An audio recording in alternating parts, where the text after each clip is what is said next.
আসসালামু আলাইকুম প্রিয় দর্শক। দিন দুয়েক আগে এক রাতে আমি তেজগাঁও শিল্প এলাকায় গিয়েছিলাম একটা টেলিভিশনের টকশোতে অংশ নেওয়ার জন্য। ওই টেলিভিশন থেকে গাড়ি পাঠিয়েছিল, ওই গাড়িতে আমি ছিলাম। আমি দেখলাম তেজগাঁও শিল্প এলাকার একটা রাস্তা কিন্তু কোনো রাস্তার পাশের কোনো নিচু ভূমি কিংবা তা নয়, একদম মেইন রাস্তা।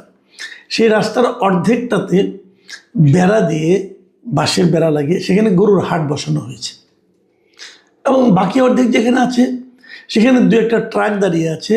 ট্রাক থেকে গরু অথবা ছাগল নামানো হচ্ছে।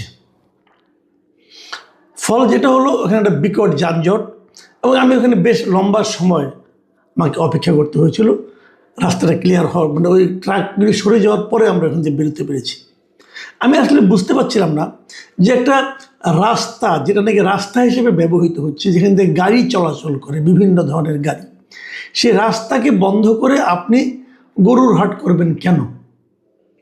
হ্যাঁ, একটা মৌসুম কোরবানি ঈদের সময় গরুর হাট করতে হয়, করবেন, তো ওই জায়গাটাতে কেন? আমি পরে খোঁজ নেওয়ার চেষ্টা করলাম, দেখলাম যে ওখানে আসলে কোনো সিটি কর্পোরেশন কোনো হাট অনুমোদন দেয়নি। সিটি কর্পোরেশন যে গরুর হাটগুলো অনুমোদন দিয়েছিল, মানে ইজারা দিয়েছিল, সেগুলোর মধ্যে ওটা নাই। তাহলে কেন ওখানে হচ্ছে? খবর নিয়ে জেনেছি যে সরকারি দলের যুব দল, ছাত্র দল, স্বেচ্ছাসেবক দল, এদেরই কিছু লোকজন গায়ের জোরে এরকম একটা রাস্তার উপরে ওখানে তারা গরুর হাট বসিয়েছে। অনেকে না জেনে এসেছে, ওইখান থেকে যাওয়ার সময় কোনো গাড়ি পেলে তারা সেটাকে গাড়িটাকে আটকিয়ে এনে ওখানে বিক্রি করতে তারা বাধ্য করছে। কারণ একটাই, একটা গরু বিক্রি হলে তারা এখান থেকে হাসিল হিসাবে বেশ মোটা অঙ্কের টাকা তুলতে পারে। মূল ঘটনা কিন্তু এটাই। এবং এটা এখন কোন পর্যায়ে পৌঁছেছে সেটা আপনাদের বোঝার জন্য আমি একটা ফেসবুকের একটা পোস্ট আপনাদেরকে দেখাবো। এই পোস্টটা লিখেছেন মিস্টার সাগর হাসনাত।